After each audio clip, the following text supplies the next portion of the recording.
አንዴ የሞተ ሰው ድጋሚ ይሞታል ብለሽ ታስቢያለሽ እንዴ? እዚህ ሁሉ በኋላ ቤቴ ድረስ ምን ልታደርግ መጣ? የልጄን እናት ኑሐሚንን ፈልጌ ነው። በስተመጨረሻም እንግዲህ አምራን ሻንጣዋን ይዛ ወደ ቤቷ ወደ ናሆም ቤት ሰተት ብላ መጣለች። የድፍረቷ ጥግ የሷ ደግሞ በጣም የሚገርም ነው። እኔ እኮ የሚገርመኝ ግቢውን ቆይ ማን ነው የሚከፍተው ነው? እንግዲህ ኤደን ትሆናለች ወይ ሰራተኛዋ አላቅም፣ ወይ ዘበኛም ሊሆን ይችላል። ሰተት ብላ ገብታ እንግዲህ ከዛሬ ጀምሮ ከዚህ ቤት ነው የምኖረው፣ የልጄ አያትም ቤት ሊከራዩልኝ እንደሆነ ሰምቻለሁ ብላ ለወይዘሮ ዝናሽ እንግዲህ በድፍረት በቃ ልቧን ሞላ አርግታ እያወራች ነው። በጣም የሚገርመኝ የእሷ ደግሞ የድፍረቷ ጥግ ወይዘሮ ዝናሽ እንዴት አርጋ እኔ የወይዘሮ ፊታውራሪ ምናምን ወይዘሮ ዝናሽ እንደዚህ ሆኜ እያለች ስትንቀባረርባት የነበረ ነው ያኔ ለምሳ መታ። አሁን እንዴት ነው የድፍረቷ ጥግ ሰተት ብላ ቤት ድረስ ሻንጣዋን ይዛ የምትመጣው? ቢያንስ ሻንጣው እንኳን ቢቆይ ምን አለ? ሻንጣውን አቆይታ መታ እንደው በስነ ስርዓት። እሷ ጭራሽ ደረቷን ሞልታኔ እንጃ ከኤርሚያስ ጋር እንደዚህ አይነት ንግግር ተነጋግረዋል እንዴ? ኤርሚያስ ምን አገባው? እኔ በወጣም እዛ ቤት ብባረር ነው እኮ ብሏታል። እሷ ግን የራሷን አላወቀችም። ሄዳ የልጅ አባት እስከሚመጣ ድረስ የትም አልንቀሳቀስም ብላ ሶፋዋ ላይ ቀብረር ብላ ወይዘሮ ዝናሽን እንግዲህ ባልተገባ መንገድ ነበር ስታናገራት የነበረ። የመጨረሻ ባለጌ ናት። አንዳንዴ ባለጌን ካሳደገ የገደለ ጸደቀ የሚባል እውነት ነው። ምንም ቢሆን እኮ ይቺ ልጅ በትዳር በሰርግ በምናምን በቤተሰብ እኮ አልተጋባችም። በፍቅር ተዋደዱ ምናሉ አረገዘችለት። ከዛ ዲኤንኤኑ ደግሞ እንግዲህ የናሆም ልጅ ነው በሚለው ተይዞ ነው። ምናልባት የሱም ላይሆን ይችላል። እኔ እንዲሁም እጠራጠራለሁ እኮ የኤርሚያስ ነው የሚመስለኝ። እንዴት የናሆም እንደሆነ ራሱ አልገባኝም። እና በዛ ሁኔታ ላይ ሆና ሴትዮዋን እንደዛ ከፍ ዝቅ እያደረገች እንትን ስትል ያው የኑሐሚን አባት ደግሞ ምንድነው ሰሞኑን ልጅ ትክክል አይደለሽም ምንድነው የሆንሽው እያለ በሚላት ሰዓት እውነቱን መናገር ነበረባት። ቢያንስ ከሌላ ሰው ከሚሰማው ከራሷ ቢሰሙ አባትየው ይሄን ያህል ድንግጥ ባላሉ። ምክንያቱም አንዳንድ ጊዜ ከራሱ ከሰውየው ቀጥታ የምንሰማውና ከሰው የምንሰማው አንድ አይሆንም። ምክንያቱም ሰውየው በአንድም ይሁን በሌላ በጥፋትም ይሁን በደግነት በአንዳንድ ችግሮችም ሊሆን ይችላል ያ ነገር እንትን ብሎ እንደዚህ ሆኜ እኮ ነው እንደዚህ ተፈጥሮ ነው አባዬ መጀመሪያ ያው ታውቃለህ በኤደን ምክንያት ነው እንደዚህ ሆኜ ከዛ እሱ ደና ሰው ስለሆነ ምንም እንትን ሳይለኝ ቀርቶ በዛ ከቤቱ ወሰደን። በዚህ ምክንያት በቃ ውለታውም ፍቅሩም አንድ ላይ ተደበላለቀብኝና ያው ተሳሳትኩኝ አባቴ እና ምን አይተዋል እሱም ለጊዜውም ቢሆን ከችግር አውጥቶን እቤቱ ሁሉ እስከ መውሰድ ደርሷል እና በዛ ምክንያት ነው ምናምን ብላ ግልጽ አርግታ ብትነግረው አባትየው እርግጠኛ ነኝ ይሄን ያህል ድንጋጤ የማይመጣበትም ምንም አይመጣም። ምክንያቱም አባትየው ያልሰማው ነገር ስለሆነ በሰው ፊት አዋረደችው። ግን ቀድማ ገልጻለት ቢሆን ኑሮ አባትየው የሆነ መፍትሄ አድርጎ ከዛ ቤትም የሚወጡበትን መንገድ ያመቻች ነበር። እሷ ከናሆም ፍቅር ይዞኛል እንደዚህ ሆኛል የተሆነ ስሜት እየተሰማኝ ነው እያለች ከምትቀባጥር መጀመሪያ ለአባቷ ግልጽ አርግታ የሆነውን ምክንያቱም ጠይቋታል። አባትየው ሁኔታዋን ሁሉ ደስ ስላላለው ሁሉን ነገር ብዙ ጊዜ እየጠየቃት ነበር። ሁኔታዋን ከኤርሚያስ ጋርም እንደሚሆን እርግጠኛ ነበር። ሰውየው እየተጠራጠረ ነበረ። ያንን ሁሉ ነገር እያወቀች ቀጥታ እሷ አባዬ ይቅርታ አርግልኝ ብላ እግሩ ስር በርከክ ብላ ሁሉን ነገር ብትነግረው እሱም ጸጉሯን እያሻሸ በቃ አይዞሽ በቃ እንዲህ ሆኗል ምን ይደረጋል እንግዲህ ሰውነሽ ትሳሳቻለሽ ሰውነንና ሰው ደግሞ ፍጹም የለውም ስለዚህ አይዞሽ ብሎ በቃ ከአቶ ለይኩን ጋር ያለውን ነገር በቃ አቶ ለይኩን ቤተሰቦችንም እንደዚህ ከምናጨናንቅ እንደዚህ ሳይዋደዱ ሁሉ ጊዜ አብረው ከሚኖሩ ወይዘሮ ዝናሽም እንደዚህ በሷም በእኛ ምክንያት ከምትሳቀቅ በቃ የሆነ ትንሽ ቤት እየተከራይልንና እዛ እንኖር ሕክምናዬን ያው እሷ ስላለች እየተከታተላለሁ ብሎ በዘዴ ያናግረውና ከዛ ቤት ውልቅ ብሎ ይወጡ ነበር። ኤርሚያስም እዛ ቤት አይገባም ነበር። ግን አሁን የኑሐሚን ይሄን ሁሉ ነገር መደበቅ ይሄን ሁሉ መዘዝ አምጥቷል። እና ያው እንግዲህ አባትየው ራሱን ስቶ እንትን እስከሚል ድረስ ውሃ ተደፍቶባቸው ምን ብለው ከዛ በኋላ እሷ ደግሞ መኝታ ቤት ጥላቸው ወጣ ስታለቅስ እንደገና ናሆም መጥቶ እዛ ቤት ውስጥ እንደዛ ነይ አግዥኝ ብሎ ያው ቤታቸው አልጋቸው ላይ አስተኝቷ እሷ ከዛ በኋላ ይቅር በለኝ ብትለው አባትየው በሰው ፊት ስለሆነ የተዋረዱት በጣም ስሜታዊ ሆነው በጣም ውጭልኝ በቃ እንዳንቺ አይነት ልጅ የለኝም እያሉ ነው ሲሏት የነበረ እና አባትየው ትክክል ናቸው ወይስ አይደሉም ብላችሁ ታስባላችሁ? እስኪ እናንተ በዚህ ጉዳይ ሀሳብ አስተያየታችሁን ኮሜንት ላይ ያስቀምጡልኝ። እና በጣም የሚያሳዝነው ደግሞ እርጉዝ መሆኗ እንደገና የ2 ወር እንደገና ከኤርሚያስ ይሄ ሁሉ ሰውየው በጣም ይሄን ሁሉ የመስማት አቅማቸው ባንዴ በጣም ነው አይምሯቸው ላይ ከህመማቸው ጋር የሆነውና አባትየው ማውን እንትን አይሉም በሳቸው የሚፈርድ ሰው የለም። ምክንያቱም በጣም ነው ያዋረደቻቸው። ቀድማ እሷ ብትነግራቸው ኑሮ ቀስ ብለው የሆነ ቦታ ፈልገው ይሄዱና ከዛ ደግሞ ቀስ ብሎ ለሚወደው ጓደኛው ለአቶ ለይኩን አይ ለይኩን በቃ አንተ እንዳሰብከው አይደለም ልጄ በአንድም በሌላ ተታላ እንደዚህ ሆናለችና ለልጅህ ሌላ ሰው ፈልግለት ምናምን ብሎ አግባብቶ አባትየው አባት ለአባት ይግባቡ ይነጋገሩ ነበር። ግን አሁን አባትየው ድንገት ሁሉንም ነገር ጨዋናት ሲላት እንደገና እርግዝና ይሄ ሁሉ ተደብቆ 2 ወር ሙሉ ሲኖር በአባትየው ቦታ በጣም ከባድ ነው ብዬ ነው ማስበው።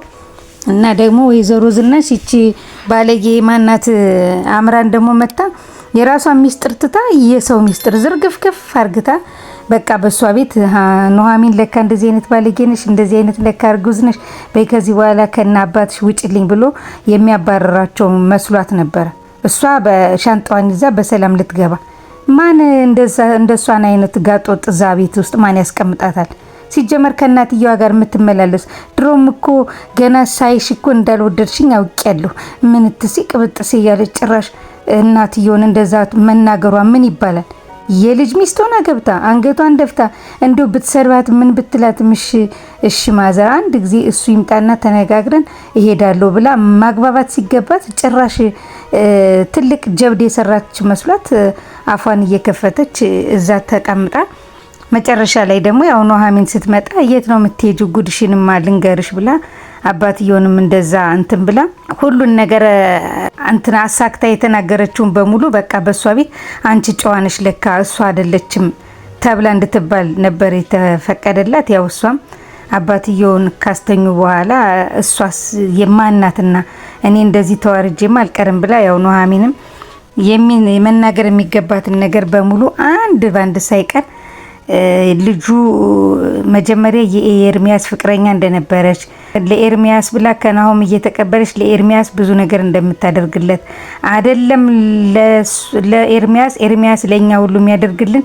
በናሆም ገንዘብ ነበረ እና ናሆምን ለገንዘብ ነው የቀረበችው። ኤርሚያስን ግን ለፍቅር ነበር የቀረበችው። ኤርሚያስ ደግሞ እኔን ካገኘ በኋላ እሷን ስለተዋት አሁን በዛ እንትን ነው ልትበቀለኝ የመጣችው ብላ ሁሉን ነገር ነገረችው። ናሆምን እንደማታፈቅረውና ለገንዘቡ እንደቀረበች በቤተሰቡ መሀል አፈረጠችው ማለት ነው። ስለዚህ ከዚህ በኋላ ናሆም እንኳን ይቅርታ ቢያደርግላት ለአምራን እርግጠኛ ነኝ ወይዘሮ ዝናሽ ራሷን ታጠፋለች እንጂ ምንም አታጋባቸው።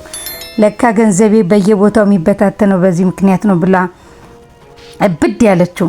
ምክንያቱም ትክክል ናት ወይዘሮ ዝናሽ።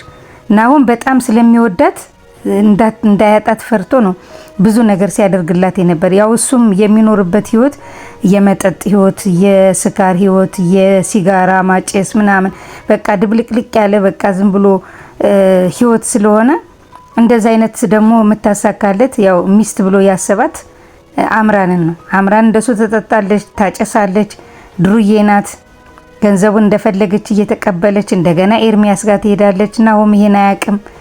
ከዛ እንደገና የኑሐሚን መምጣት ነው እኮ ናሆምም እንዲስተካከል የተደረገው። ምንም ኑሐሚን እኮ ከኤርሚያስ አረገዘች እንጂ ከሌላ ወንዶች ጋር እየወጣች ራሷን አላባለገችም። አባቷን ለማስታመም አባቷን ለማሳከም የምታደርገው ነገር ነው። ኤርሚያስም ቢሆን በአባቷ ውለታ ብዙ ነገር ስላደረገላቸው ነው ፍቅር እንዲይዛት የሆነው እና በጣም በራሷ ጉዳይ ላይ የመጣችው አምራን ለኑሐሚን ብላ መጣ። ያው ራሷም ሻንጣዋን ይዛ ከዛ ቤት እንድትባረር ሆናለች። ምንም አልተሳካላትም። ከዛም በኋላ ያው እንግዲህ ናሆምም ወጣ ብሎ እንግዲህ ከኤርሚ ጋራ በመደባደብ እርስ በራሳቸው ተፈታተኑ። ከዛ በቃ አምራን ምን አይነት ሴት እንደሆነችና ኑሐሚን ምን አይነት ሴት እንደሆነች እርስ በራሳቸው ተገላልጸዋል። እኔ ግን ኑሐሚንን መቼም አልተዋትም፣ ምክንያቱም ስለምወዳት ነው እዚህ ቤትም የመጣሁት ብሎ ለናሆም ነግሮታል።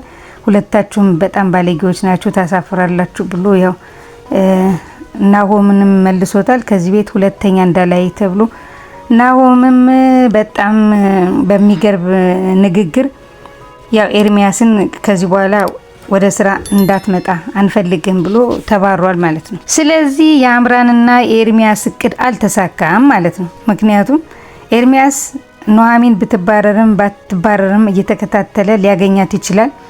አምራን ግን የመጨረሻ ተሰናብታለች። በቃ ከዚህ በኋላ አንገቷን ደፍታ ከተከራዩላትም ተከራዩላት፣ ካልተከራዩላትም ልጁን እስከምትወልድ ልጁን ከወለደች በኋላ ልጁንም ተቀብለው ወደዛ እንትን ሊሏት ይችላሉ። እንደገናም ደግሞ በቃ ምንም እንትን ማይሏት ከሆነ ደግሞ ልጁን እስከማስወጣትም ልትደርስ ትችላለች። በልጁ ምክንያት ነው አዛቤ ትገባለሁ ብላ አስባይ ነበር። ስለዚህ አልተሳካላትም።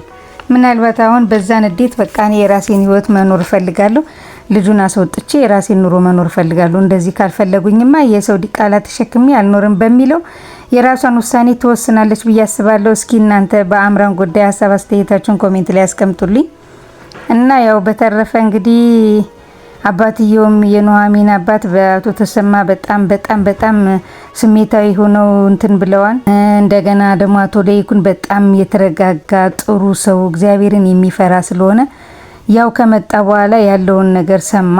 አቶ ተሰማን አናገረው። እንደዚች አይነት ልጅ የለችኝም ብሎ በአቶ ለይኩን ነገረው። በቃ እንደዚህ ነው የሁለት ወር እርጉዝ ሆና እንደዚህ ሆና እኔ ጥሩ ልጅ ናት እያልኩኝ በጣም አሳዘነች ብሎ በሚለው ሰዓት ያው እንደውም አቶ ለይኩን በጣም ከአቶ ተሰማ ይበልጣል ብዬ ያሰቡት ሰውዬ አቶ ተሰማን ያው በጣም በሽተኛ ስለሆነ አረጋጋውና ያው ኑሐሚንን አናገራት። ኑሐሚንም የተፈጠረውን እውነት የሆነውን ነገር ነገረችው። ምንም የደበቀችው የለም።